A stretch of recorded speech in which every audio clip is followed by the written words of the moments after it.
Olá, pessoal! Sejam todos bem-vindos a mais uma live da Braskem. É um prazer ter vocês de novo todo aí. Hoje a gente vai ter um assunto que eu acho que é um assunto bastante interessante, que eu acredito que vai ter bastante discussão.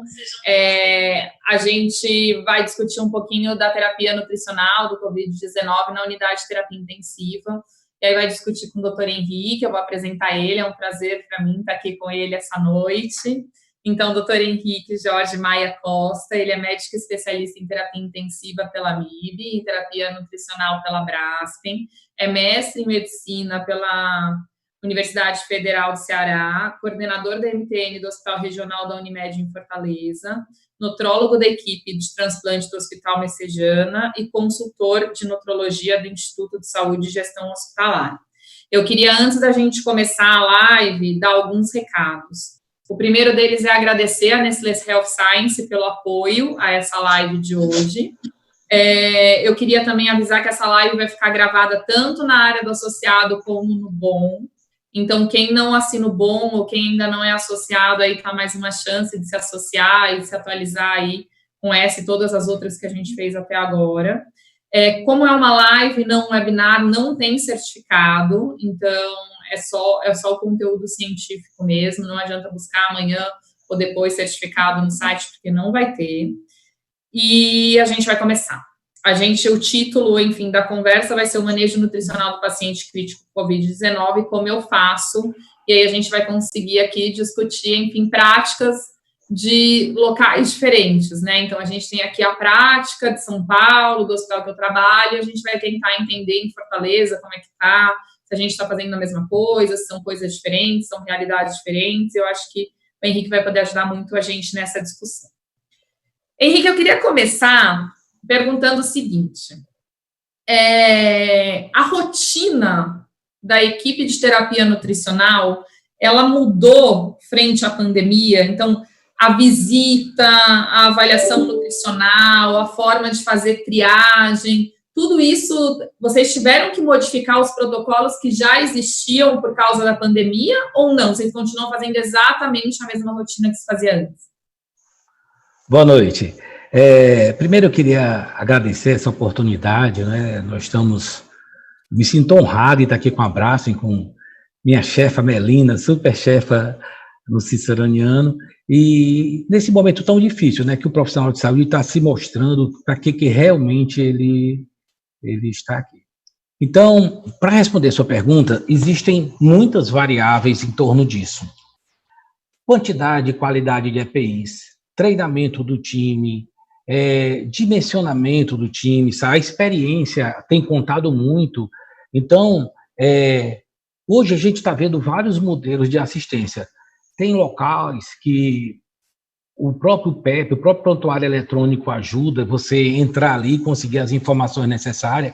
O time de assistência que já está lá dentro da UTI faz as devidas perguntas, os devidos inquéritos a gente aproveita. Tem locais como no hospital público que eu trabalho, que as coisas começaram a entrar em rede para você poder aproveitar o que a enfermagem escreve, balanço hídrico, por exemplo. Eu hoje conversei com a Liana de Roraima e ela me falando sobre eles conseguiram celulares e com a internet deles mesmos eles fazem videochamada. Então todo mundo está fazendo o máximo que pode fazer de acordo com os seus recursos. No hospital público que eu trabalho, no SGH, no Hospital de Messejana, a gente tem utilizado principalmente a rede dentro dos computadores do hospital para entender o que é que a enfermagem está fazendo e a comunicação com o intensivista fora do salão. No HRU, o hospital da rede privada, no começo a gente seguiu as orientações da Braskem de não contato, mas agora não. Agora a gente está indo fazer a triagem, está indo fazer as visitas. O pessoal foi se acostumando, os EPIs foram aparecendo, entendeu? Lá nós fazemos uma coisa que eu acho muito importante, que é o TI, Termo de Identificação de Risco. Eu acredito que o que nos faz, o que diminui a diferença de um grande centro é gestão de risco. Então nós temos todo paciente que entra, a gente tem uma ferramenta que usa 7 perguntas, que envolve coisas sobre o risco hospitalar. Capacidade de se alimentar sozinho, perda de peso, nível de consciência, são 7 perguntas básicas. E temos a ANRS 2002. Então, No hospital privado, nós estamos chegando perto do paciente, nós não, os meninos, né? Eu tenho uma doença neuromuscular e estou fora, estou longe, não estou na linha de frente, só sofrendo com vocês, meus heróis, que estão lá na batalha do dia a dia. Mas os meninos estão chegando. Já no hospital público, utilizamos equipamento que a gente tem e a conversa fora do salão com os médicos. Entendeu? Então, nós temos que adequar o que a gente tem. Perfeito. E claro que eu acho que as pessoas estão curiosas para saber como é que a gente está conduzindo os casos, né? Como é que a gente está fazendo ali na prática, no dia a dia, a condução dos casos com Covid-19, daqueles pacientes mais graves.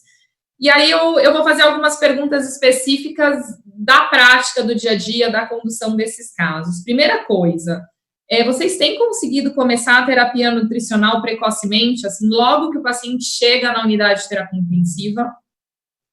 A intenção é essa, nutrir com 24 a 48 horas, e a gente tem conseguido fazer isso com a maior parte dos pacientes. Alguns, eles chegam muito grave, e quando eles têm comprometimento hemodinâmico, que não é tão comum, mas o comprometimento metabólico é importante, e tem acontecido muito paciente com acidoses importantes, que dificultam esse começo, mas a intenção é começar com 24 a 48 horas, né? Nós também, dentro da UTI, temos uma peça de gestão de risco que a gente chama de Q10. Eu acho isso muito importante. São 10 perguntas que respondem sim ou não. Você vê como é simples. Balanço hídrico, droga, sedação, droga vasoativa, procedimento cirúrgico, diarreia, resíduo gástrico. Então, são 10 perguntinhas, sim ou não. Se 4, você vê que são coisas que quem trabalha com UTI sabe que aquilo ali vulnerabiliza o paciente, né? A gente sabe se o paciente tem hemodiálise, se a albumina está baixa, se o PCR está acima de 10. Então, 4 sim, esse paciente é separado como alto risco e nós temos um procedimento para ele. Menos de 4 sims, nós consideramos não que ele está livre, ninguém na UTI está livre de risco, mas a gente vai mais um protocolo mais comum. Mas nós temos um protocolo específico para a COVID no hospital privado e um mais amplo no hospital público. Perfeito. E meta? Quanto que vocês têm calculado de caloria e de proteína para esses pacientes? Isso, para mim, foi a primeira grande mudança, entendeu? Nesse protocolo, a redução da meta é muito importante, porque é um paciente muito inflamado. Eu gosto muito de dizer que a terapia nutricional tem 3 pilares: a necessidade, a capacidade e a possibilidade. Então, esse paciente muito inflamado, a capacidade deles é pequena, então nós concordamos com a recomendação da Braskem, fazemos de 15 a 20 calorias, a nossa meta, principalmente nos primeiros 4 dias, e a proteica a gente vai devagarzinho, nos 2 primeiros dias no máximo 0,8, do terceiro ao quinto nós tentamos ficar entre 0,8 e 1,2, e depois do quinto dia é que a gente vai tateando, mas nós não estamos sendo tão generosos como era antes com a meta. Nossas metas estão bem mais reduzidas, né?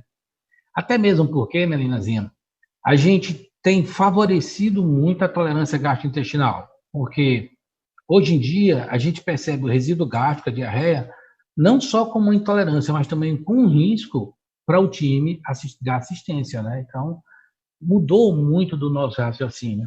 A gente passou tanto tempo buscando beta mais forte, né? Agora a gente está com o freio de mão um pouquinho puxado.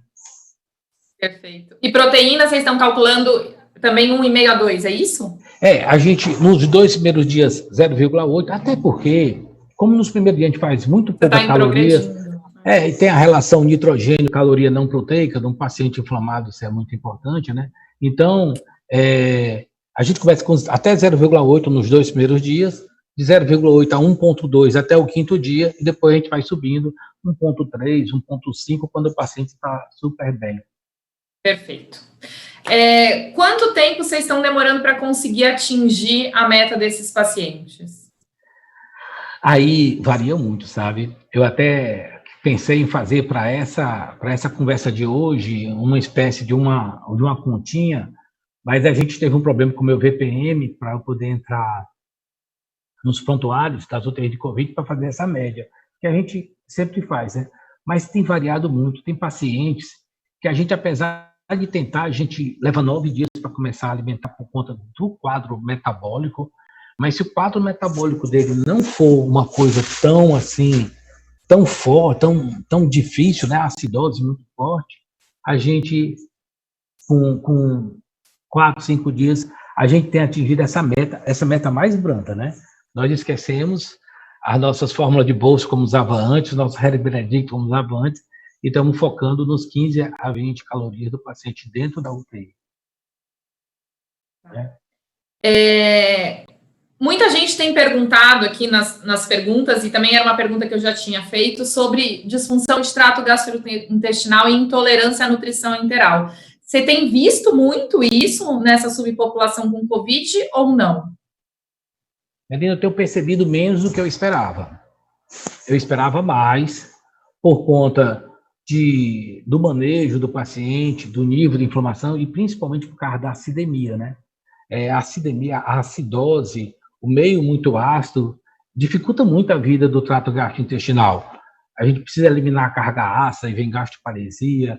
A gente precisa, outra coisa, não usar endoscopia de rotina para botar pós-pilórico, isso também dificulta um pouco. Mas a intolerância gastrointestinal tem tido episódios frequentes de diarreia, entendeu? Mas a gente tem conseguido, já que a meta é menor, já que o nosso objetivo está um pouco aquém do que a gente faz normalmente, a gente tem conseguido, na maior parte dos pacientes, a gente vê que o número de parenterais não aumentou significativamente. Hoje, no hospital privado que eu trabalho, nós nós chegamos a ter 140 pacientes em UTI. Aí agora está diminuindo para 120 e nós estamos com 4 parenterais nesse momento. E lá a gente tem uma pegada meio forte para suplementar. E eu vou te falar que, assim, por exemplo, a gente até fez um levantamento, a gente tem aí num levantamento que a gente fez até o momento, eu acho que uns 115 pacientes da UTI Covid que a gente atendeu aí, pegou todos os dados e a gente só fez uma parenteral. Então, eu acho que é mais ou menos o mesmo perfil de paciente que você tem visto. Então, pacientes... Semana passada a gente estava com 2, hoje nós estamos com 4. Tá. Então, assim, são pacientes que têm uma disfunção respiratória grave, mas a disfunção de trato gastrointestinal não é algo tão importante assim, eles não usam tanta droga assim, e a gente acaba nutrindo eles, na grande maioria, por via enteral mesmo. Eu acho que é mais ou menos o mesmo perfil. Uma coisa que eu percebo, menina, nós tivemos que angariar muita gente. Então, tem muita gente que não tem muita vivência de terapia intensiva, heróis, né, que não faziam aquilo ali, mas na necessidade eles estão chegando lá e estão nos ajudando. Mas o medo da terapia nutricional existe, né? Então, é mais fácil dizer não alimente, é mais fácil dizer jejum, é mais fácil dizer diminua, né? Então, tem esse componente também da falta de vivência do time de assistência, entendeu? Mas a gente está tentando, né? Doutor Ivens está assistindo a gente, acabou de escrever assim: Doutor Henrique, mestre do Ceará. Aí eu tinha que te ler o recado dele, né? Que bom, eu fico muito satisfeito, fico envaidecido. E aí, outra pergunta. Tem alguma fórmula, assim, alguma característica específica na fórmula que vocês estão, enfim, priorizando? Tipo, a presença ou a falta da fibra, a osmolaridade, a densidade calórica? O que vocês desenharam aí como ideal numa fase inicial desses pacientes? Isso é uma pergunta para a gente muito importante, sabe? Porque, às vezes, a gente vê o guideline é uma meta. E o guideline sempre é baseado em serviços de alta excelência, de altíssima excelência. Quando você vê um trabalho publicado por um Dr. Singer da vida, por exemplo, e ali, eles têm uma adesão aos protocolos, então eles toleram 500 ml de resíduo gástrico a cada 6 horas. Eles não suspendem nutrição enteral por conta de diarreia, assim, tão facilmente. Então, nós estamos num momento muito difícil, que a adesão aos protocolos está sendo muito, vamos dizer, mais forte. A gente está tolerando menos resíduo gástrico, a gente está tolerando menos. Então, para a gente, nesse momento, a formulações oligoméricas, principalmente nos pacientes que têm Q10, aquele gestão de risco que eu falei, aquela ferramenta, de 4 para cima, tem sido nossa preferência, pelo menos nos 4 primeiros dias. Nós não estamos usando fibra, nesse momento. Nosso foco está sendo a absorção. Nós temos pouco volume, temos que aproveitar o volume que tem. O foco é a absorção. Se o paciente produz menos enzimas, se o paciente tem um ambiente bioquímico ruim, eu tenho que diminuir a complexidade dessa oferta, né? Uma coisa muito importante para esses pacientes é a acidose, porque não adianta você dar aminoácido, o aminoácido ele se comporta diferente no meio ácido, então ele não vai formar ligação peptídica. Ele NH2 vai virar NH3, vai funcionar como tampão. Então, às vezes a gente tem, embora que a gente esteja mais tolerante com a acidose, mas mesmo mais tolerante, há uma limitação em relação a isso. Então, a gente tem focado em ser mais fácil para o paciente, entendeu? Então, não estamos usando fibra. A osmolaridade, a gente tem que lembrar que tem a ver também com a velocidade de infusão. Às vezes, você pega um paciente que está faltando bomba de infusão, eu achei interessante um trabalho de um grande centro onde ele falava sobre falta de bomba de infusão. O dimensionamento que a gente está vendo hoje, menina, era inimaginável, 100 pacientes na UTI.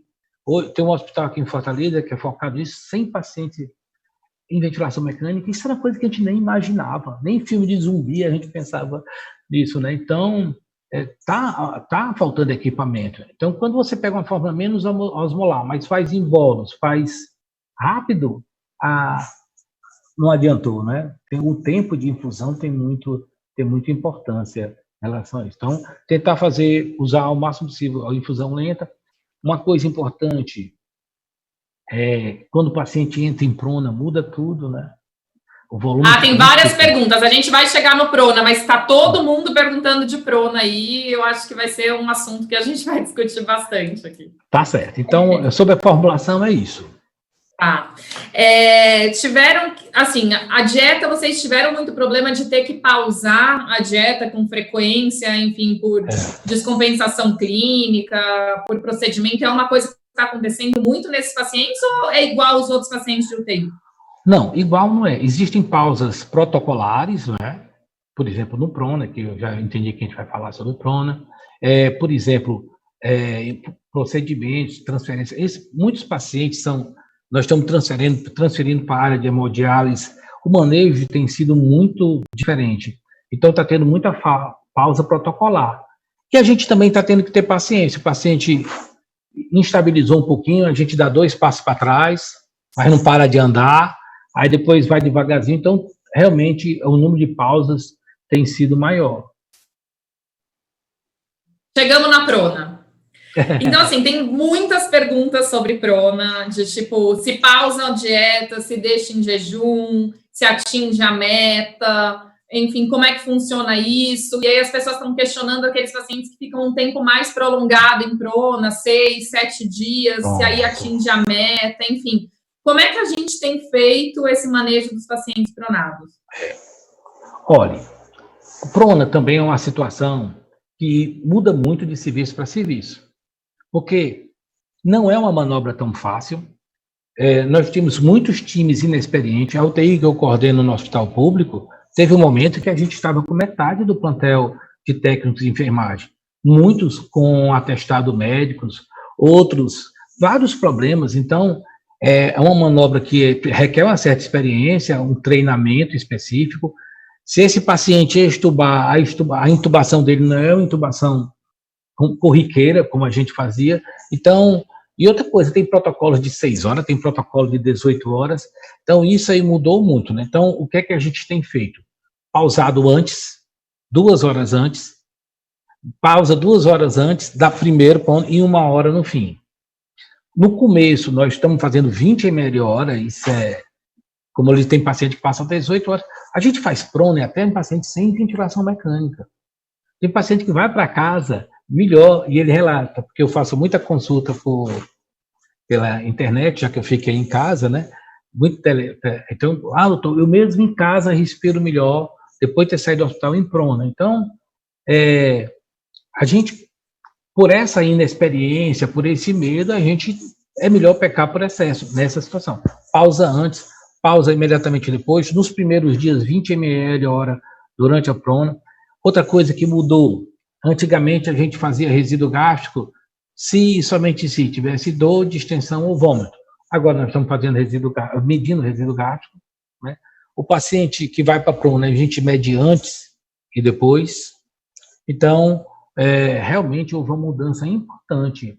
Mas à medida que a gente vai fazendo, a gente vai, no começo a previsão era fazer 20 ml o tempo todo que o paciente estivesse em prona. Mas depois a gente foi vendo que, eu imaginava aquele paciente com muito resíduo gástrico. Mas depois a gente foi, o time, né, os meninos foram se acostumando, os sobrinhos foram se acostumando e está mais tranquilo agora, sabe?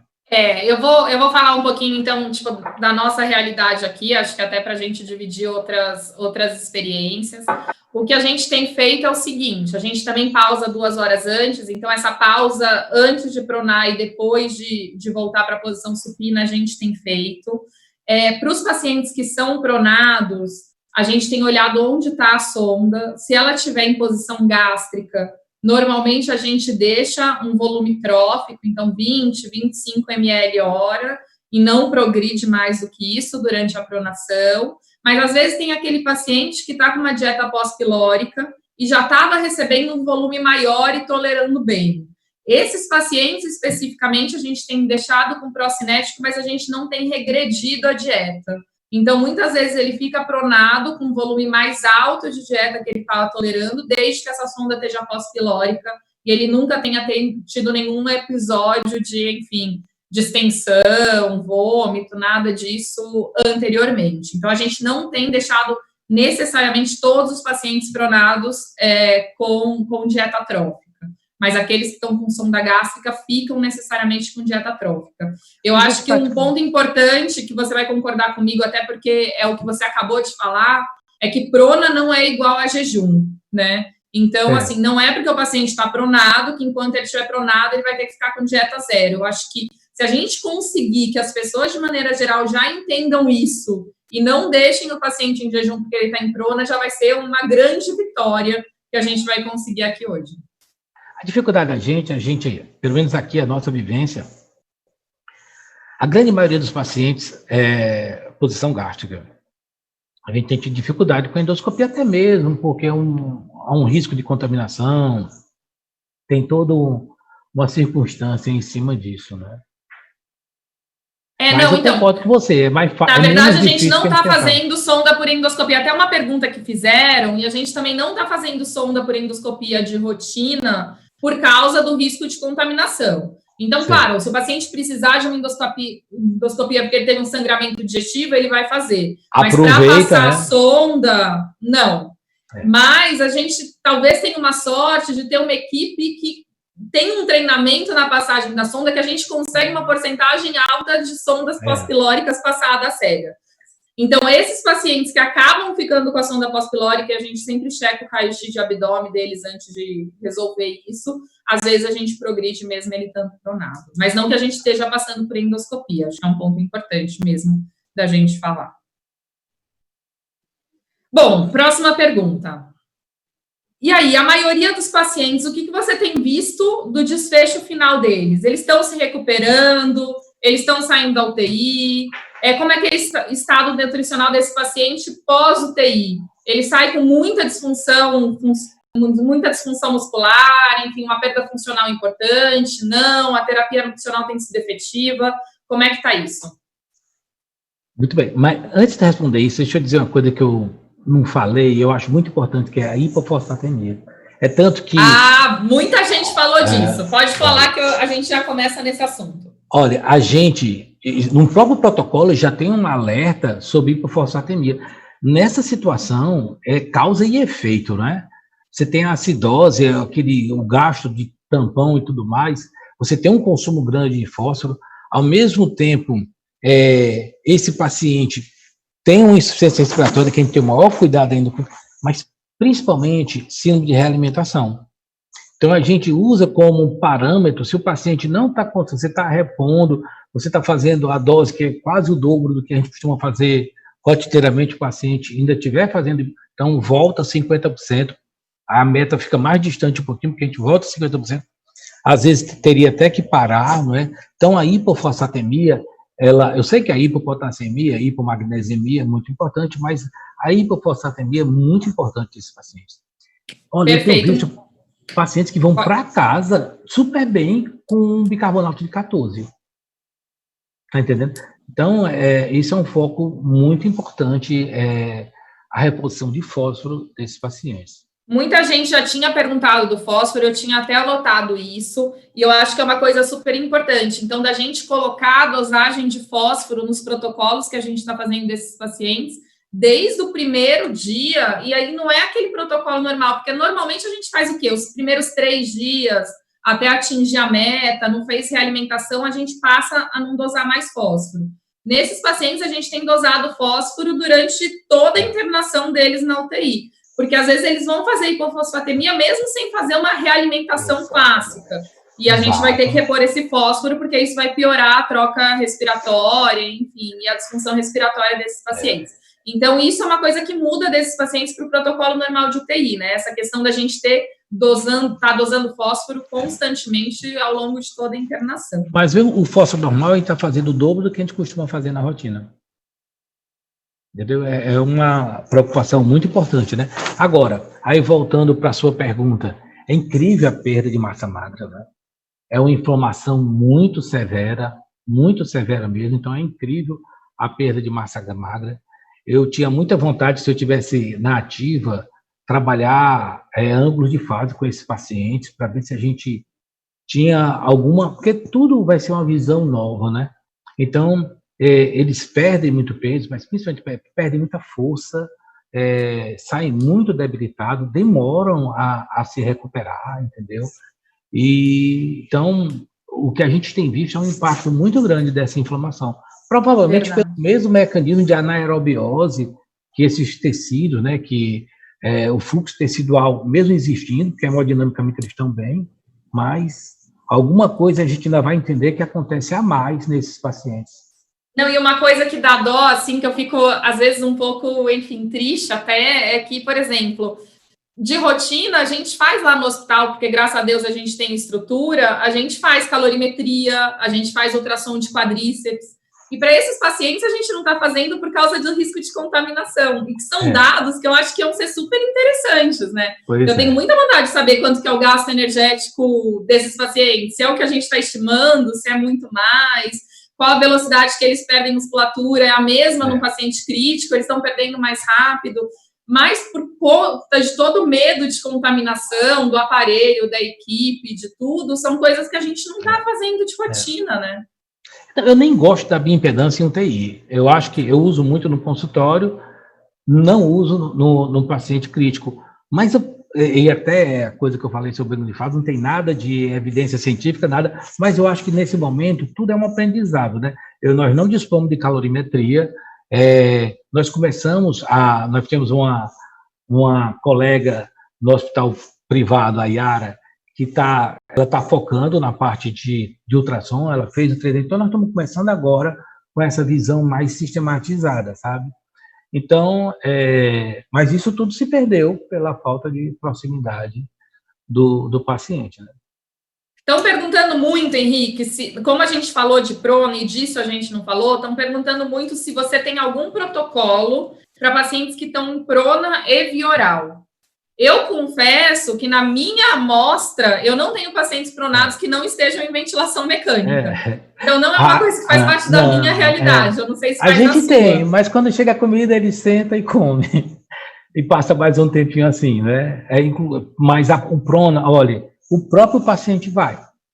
Quando ele vai a primeira vez, ele respira tão melhor que ele vai. Eu até acho que quando ele vai para casa, ele ainda vai com aquela coisa meio que psicossomática, né? Mas nós não temos um protocolo específico para o prona sem ventilação mecânica. Mas acontece muito. Pior, sabe o que é? São essas técnicas novas de alto fluxo, que o velhinho aqui nem conhecia. Então, isso aí é uma dificuldade muito grande. Nos hospitais públicos, nem sempre você consegue uma área com pressão negativa. Isso dificulta muito a alimentação oral, sabe? O prona, sozinho, sem a ventilação mecânica, naquela horinha o paciente se senta, sai do prona. Perfeito. Tem muita pergunta, eu vou selecionar algumas, porque eu acho que a gente não vai conseguir, pelo tempo, fazer todas. Muita gente perguntando que queria ter acesso a esse seu questionário, esse seu Q10, um monte de gente ficou interessado nisso. Então, depois a gente vê algum jeito de disponibilizar. Mande o meu e-mail, que se eu puder.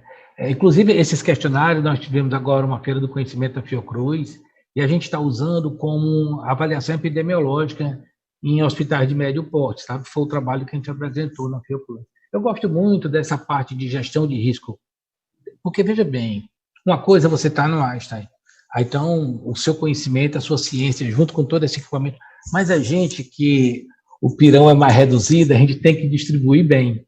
E para você distribuir melhor, tem que ter gestão de risco. Né? Sem dúvida. Não, até eu vou te fazer um convite aqui no meio da live, isso não foi combinado. Se você quiser escrever direitinho, mandar direitinho, a gente pode até publicar na próxima edição do Braskem Journal. E aí já fica com uma referência. Olha, tu tá cheio de testemunha, tu tá cheio de testemunha, viu? Eita, olha, ganhei o dia. Vou mandar sim. O mesmo trabalho que eu apresentei lá, eu mando para você. Então tá bom. E aí a gente disponibiliza para todo mundo, e aí todo mundo já pode citar, usar, já vai ter alguma validação aí para isso. Eu já apresentei em congresso e já publiquei em revista indexada, sabe? Então tá bom. Aí se você quiser também mandar depois a referência, a gente pode disponibilizar essa referência aí da onde foi publicado. Diarreia, um monte de gente perguntando, porque às vezes esses pacientes apresentam um pouco mais de diarreia, né? A gente sabe que isso pode ser um sintoma do COVID, então eles acabam apresentando diarreia, e aí como que se maneja isso? Usa ou não usa probiótico? São perguntas que surgiram aí. Nós usamos probiótico, eu não tenho um pingo de medo de probiótico, ainda tem quem tem, mas eu não tenho medo de probiótico. Alguma coisa vai ter dentro daquele intestino, ou boa ou ruim. Se a pessoa tem medo de micro-organismos lá dentro, é melhor a gente escolher controlar o que a gente vai colocar lá, né? E outras coisas mais, eu estou sendo muito simplista, eu acredito muito no probiótico. Eu acredito muito na capacidade que o probiótico tem de estimular nossas defesas, nossa resposta imune, a leitura que ele faz sobre os ataques que a gente sofre, né? Então, eu gosto de dizer que até a humanidade tem mais de 2 milhões de anos, né? Então, até um dia desse, a gente pegava comida do chão, não passava nem na calça, nem dizia assim, não dou golpe ao cão, comia logo. Então, as nossas defesas dependem muito dessa flora, né? E tem muitos trabalhos que mostram que no começo da inflamação, nós passamos até 50% dos micro-organismos a um só. Então, é muito importante, eu vejo com muita importância o probiótico. Outra coisa importante que fica aquela dúvida é sobre a glutamina, né? Tem pergunta, aproveita e já fala que eu vou riscar aqui. A glutamina, ela é aquela coisa que a gente vê no congresso, mas vê diferente em alguns trabalhos, vê diferente na prática clínica. Eu, como não estou vendo ninguém, então eu vou dizer para você que a glutamina, para mim, ela tem uma vantagem que é incrível, que ele é o boi que arromba a cerca. Às vezes tem aquela pessoa que está mais amarrada, não quer começar uma nutrição, então vamos começar só uma glutaminazinha, porque nunca foi demonstrado no paciente estável malefício, né? Até alguns trabalhos mostram que não há benefício. Mas é o meu início, entendeu? Sabe qual que é a minha dificuldade de usar glutamina nesses pacientes? É que na amostra que a gente está vendo, a grande maioria desses pacientes fazem disfunção renal e precisam até de prisma, diálise contínua. E aí isso é uma contraindicação absoluta ao uso de glutamina. Então a gente muitas vezes não consegue usar por causa disso. Não, eu estou falando do paciente estável, aquele paciente que está saindo da UTI, que está indo para aquele paciente que estabilizou, porque eles saem devendo muito. Eu até posso usar, até para incentivar o início. Agora, era esse ponto que eu ia chegar. Eu acho que nesse paciente, mais do que nos outros, a glutamina fica perigosa. Tem um capítulo que eu li que eu gosto muito do título, diz assim, acidose no hipofluxo tecidual, fator de proteção. Se a gente não tem uma condição de aerobiose boa, a gente vai buscar os meios anaeróbicos. E a glutamina, ela tem uma ação antioxidante, né? Formação de glutationa, várias coisas que não são interessantes num paciente extremamente crítico. Então, nesse paciente lá da UTI zona, que ele está fazendo hemodiálise, que foi o nosso grande problema com a hemodiálise, nós ficamos sem técnico para fazer hemodiálise nos hospitais públicos. Nós tivemos que modificar, os pacientes iam, a UTI ficava com hemodiálise, que cá para nós tinha ido um técnico fazer 3 hemodiálises. porque a situação ficou muito difícil. Não era nem falta de equipamento, falta de pessoal. Então, esse paciente não tem como usar glutamina. A gente utiliza um pouco naquele paciente que já está saindo do hospital, que já está, né, recuperação. Perfeito. Perguntaram aqui, que a gente falou do fósforo, como que repõe o fósforo. Aqui a gente tem reposto fósforo EV mesmo. A gente faz ou glicofós ou fosfato de potássio. É o que vocês têm feito aí? A gente, quando pode, faz o glicofós, na maioria dos serviços. Duas ampolas por dia ficou sendo a nossa rotina. Antigamente era uma, nós estamos fazendo 2. E quando no hospital público a gente não tem a dosagem de fósforo, a sugestão que eu dou é metade da oferta de potássio, a gente faz com fosfato de potássio. A gente tem que ter um batente, porque não tem exame todo dia, não tem como dosar. Em um hospital público, às vezes, eu não tenho como fazer isso todo dia. Tem muito paciente em UPA, tem paciente. Então, quando o colega liga para mim, às vezes, eu dou orientação pelo WhatsApp, porque a coisa esquentou muito aqui em Fortaleza. Graças a Deus, está começando a melhorar. Perguntaram também, isso é verdade, é uma realidade que a gente tem visto, a gente tem usado muito Propofol nesses pacientes, né? Esses pacientes precisam muito de sedação, às vezes eles ficam até curarizados, e a gente tem usado muito Propofol. E o Propofol em dose alta, e Propofol tem caloria. E aí a pergunta é, contar as calorias do Propofol ou não contar as calorias do Propofol? Morrendo de pena, mas conta, porque há uma caloria que não tem muita proteína. Ela muda a nossa estratégia, mas tem que contar, porque ela existe, ela está lá, né? Conta como lipídio, para a gente tentar não passar, no nosso protocolo a gente não passa de 1 grama, então tem que contar. Agora, o relaxante muscular é muito, é de ter faltado, né? Nós usamos relaxante muscular a ponto de faltar. Nas melhores casas inglesas, faltou o relaxante que a gente queria. E eu tenho associado muito a isso, até por vivência própria, eu tenho uma doença neuromuscular, então tento ver muita coisa sobre isso. Olha, os pacientes estão saindo muito com polineuropatia carencial. Eles saem sem poder andar direito, acham até que tem AVC, e esses pacientes passam muito tempo sob bloqueio neuromuscular, né? Então é uma coisa que é uma vivência que a gente tem que prestar atenção para vir de novo. Outra coisa que estão perguntando aqui, que está bem recorrente, embora nosso tempo esteja acabando, eu acho que eu não vou conseguir fazer muitas perguntas, é manejo de hiperglicemia. Olha, se dependesse de mim, se o mundo fosse meu, nós usaríamos um protocolo, o paciente passou de glicemia de 200, a gente começar um protocolo de insulina, esses protocolos que a gente conhece e divulga bem nos Tenutes da Vida, né? Que é um curso maravilhoso. Mas não é essa vivência que a gente tem. Por quê? Por conta do limite das equipes. A gente ainda tem muita gente inexperiente em UTI e que tem medo da hipoglicemia, que tem medo de começar uma insulina em drip, né, venosa, de infusão contínua, é o novo drip.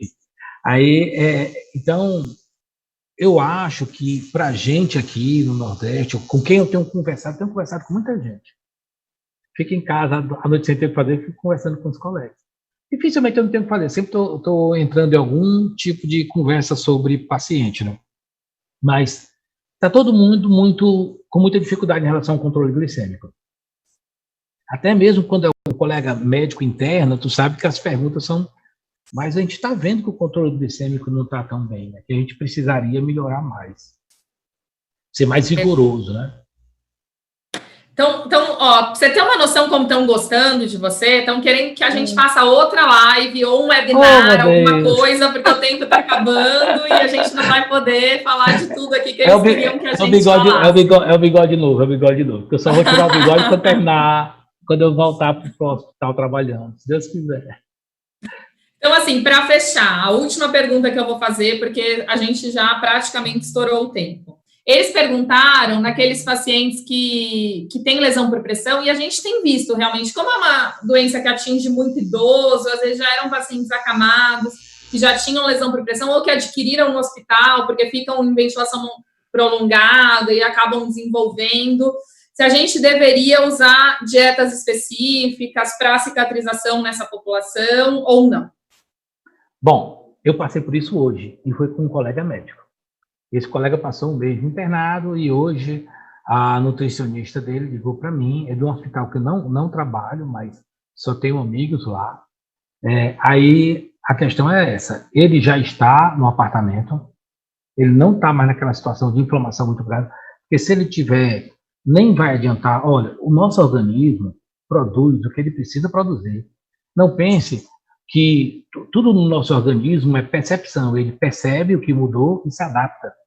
Então, você não pense que nós vamos usar os nossos catalisadores para transformar a hidroxiprolina em prolina, na fase mais aguda da inflamação. Aquele paciente super grave, não tem como a gente usar. Mas esse paciente na fase intermediária, na minha opinião, não é protocolo, mas a minha opinião pessoal é usar. Hoje eu passei por isso, o paciente tinha um ureia de 129, aí ficou aquele questionamento. Eu não tenho problema com essa ureia de 129. Então, por mim, eu faria uma dieta, eu prescrevi, mas aí ficou o questionamento, mas devagarzinho eu vou no meu aí termina colocando, né? Mas eu acho importante. Eu acho que o único cuidado, assim, é naquela fase que ele ainda está muito crítico, com muita droga, a questão da arginina, vasodilatação, piora do choque. Então, acho que nesse momento, por mais que ele tenha uma lesão de purpressão, a gente vai priorizar uma oferta proteica alta, mas não vai lançar mão da arginina nesse momento. Passada aquela fase aguda, desmamou da droga, acho também e concordo que é uma super opção. Melinazinha, o que acontece muitas vezes é que a gente, às vezes, trata a nossa consternação. A gente vê aquele paciente abrindo aquela feridona, mas se ele está super inflamado com droga, fluxo tecidual ruim, nem vai servir, nem vai ser bom. Então, é a queda, como a gente diz aqui no Ceará, é a queda e o coice. Aqui a gente diz o queda, o coice e a vaia, né? Mas não funciona. Mas quando esse paciente sai, e está naquela fase de transição, eu acho muito importante a gente pensar nisso. Perfeito, ó, um monte de gente pedindo webinar, a Juliana tá vendo a live. Juliana, eles querem um webinar, hein? Fica a dica. Henrique, muito obrigada, foi um prazer estar aqui com você hoje. Eu também ficaria aqui mais 1 hora, se a gente pudesse, mas muito obrigada pela sua participação. Vamos ver se a gente faz outra, já que todo mundo está querendo, a gente combina aí de fazer mais uma. Eu queria agradecer mais uma vez você, a Nestlé, pela oportunidade. Lembrar todo mundo que a live vai ficar gravada no Bom e na área do associado, e por ser uma live não tem certificado. E a gente espera vocês nos próximos aí da semana. A semana tá cheia, então dia 4 a gente tem um webinar com o Adriano Mel sobre cicatrização de ferida. E na sexta-feira a gente tem uma live especial, porque é o dia D de combate à desnutrição, onde a gente vai ter uma live falando de desnutrição hospitalar com Isabel Correia, Silvia Fraga, Diogo Toledo e um pessoal de um hospital que foi premiado por participar aí da campanha do Diga Não à Desnutrição. Então, a gente espera vocês na sexta para falar de desnutrição. Mais uma vez, obrigada, Henrique, para você e para todo mundo. Eu queria te agradecer, porque diz com quem tu andas, eu direi se vou contigo, né? Com vocês eu vou sempre. Queria mandar um abraço para o pessoal dos hospitais que eu trabalho, para os outros também, mas muito especial para o Hospital Regional da Unimed, o Hospital de Messejana e a TH, que são os 3 lugares que eu trabalho e que eu não estou na linha de frente, mas estou morrendo de orgulho desse pessoal, morrendo de orgulho. Beijo. Isso aí. Obrigada. Beijo, pessoal. Obrigada, Henrique. Tchau.